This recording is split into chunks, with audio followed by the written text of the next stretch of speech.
আসসালামু আলাইকুম and hello everyone, আশা করি তোমরা সবাই অনেক ভালো আছো। আজ আমরা যাচ্ছি ইমামবাড়ি দেখতে, কারণ ইমামবাড়ি সবসময় খোলা থাকে না, শুধুমাত্র মহরমের কারণে এই ইমামবাড়িটা খোলা হয়। তো ভাবলাম যে এখন যখন খোলা আছে তখন দেখে চলে আসি, কারণ আমি কোনোদিনই সেখানে যাইনি আর দেখিও নি। আমার নিজের দেখার চেয়ে বেশি আমি তোমাদেরকে দেখাবার জন্য এক্সাইটেড ছিলাম সেই জিনিসগুলো। তো চলো যাওয়া যাক।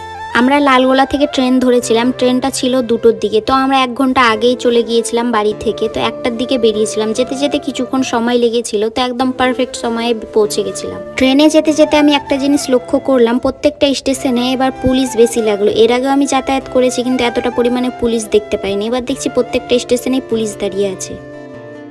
আর এই দেখো পৌঁছে গিয়েছি আমরা সেইখানে আমাদের ডেস্টিনেশনে। সামনে যে দেখলাম প্রচুর পরিমাণে রোদ, তো ভিউটাও খুব সুন্দর আসছে। রোদে তো মনে হচ্ছে চারিদিক ঝলমল করছে, যে কোনো ফটো ভিডিও তুলছি তো খুবই সুন্দর লাগছিল। কিন্তু আমাদের পরিস্থিতি খারাপ হয়ে গিয়েছিল, কারণ প্রচুর পরিমাণে গরম পড়েছিল। তারপরে আমরা চলে গেলাম হাজারদুয়ারির ভিতরে, কারণ সেখানে ঠান্ডা ছিল। তো ভাবলাম যে ভিতরে চলে যাই, তারপরে তখন একটু আস্তে আস্তে করে দেখতে দেখতে সন্ধ্যা হয়ে যাবে। তারপরে তখন আর গরম লাগবে না, একটু ঠান্ডা পড়ে যাবে, তারপরে ঘুরতে ভালো লাগবে। হাজারদুয়ারির ভিতরে ভিডিও করা অ্যালাউ নেই, কিন্তু এই জায়গাটাই দেখলাম সবাইকে একটু অ্যালাউ করছে, মানে সবাই ফটো ভিডিও তুলছে। তো আমরাও তুলে নিয়েছিলাম, অনেক ফটো তুলেছিলাম, ভিডিও করেছিলাম, কিন্তু ভয়ও লাগছিল। হাজারদুয়ারির ভিতরে অনেকক্ষণ থাকবো তো ভেবেছিলাম, কিন্তু ভিতরে যাওয়ার পর দেখি সবই তো আমার দেখা। এখানে আমি 7-8 বার এসেছি, তো একই একই জিনিস আর কত দেখবো। তো তারপরে তাড়াতাড়ি করে বেরিয়ে গেলাম।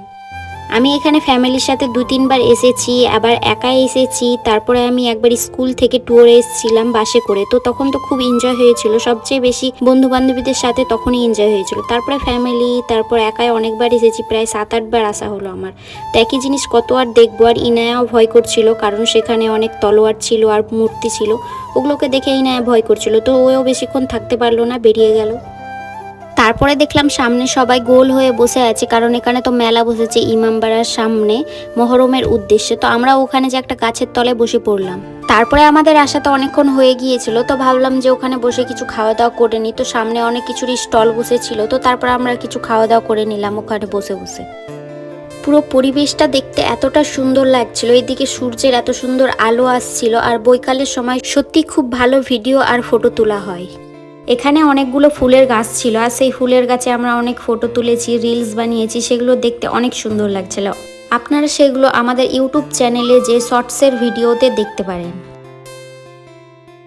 এই দেখুন কত সুন্দর মেলা বসেছে ইমামবাড়াকে কেন্দ্র করে মহরমের উদ্দেশ্যে।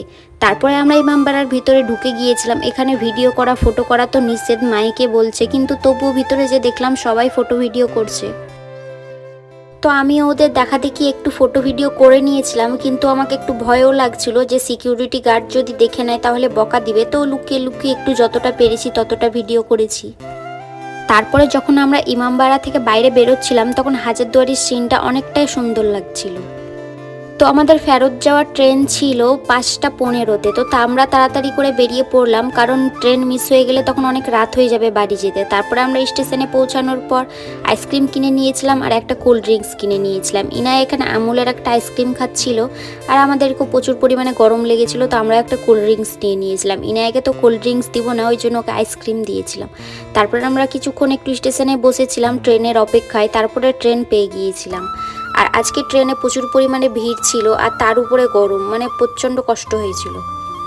তারপরে আপনার ট্রেনে বাড়ি ফিরতে ফিরতে রাত হয়ে গিয়েছিল, আর হঠাৎ করে এতটাই বৃষ্টি চলে এসেছিল আর ঝড়ও উঠে গিয়েছিল। তো তারপরে আমরা পৌঁছে গিয়েছিলাম, কিন্তু বৃষ্টি আর থামছিল না, প্রচুর পরিমাণে মুষলধারে বৃষ্টি হচ্ছিল। তো আমরা স্টেশনে অপেক্ষা করছিলাম কখন বৃষ্টি থামবে।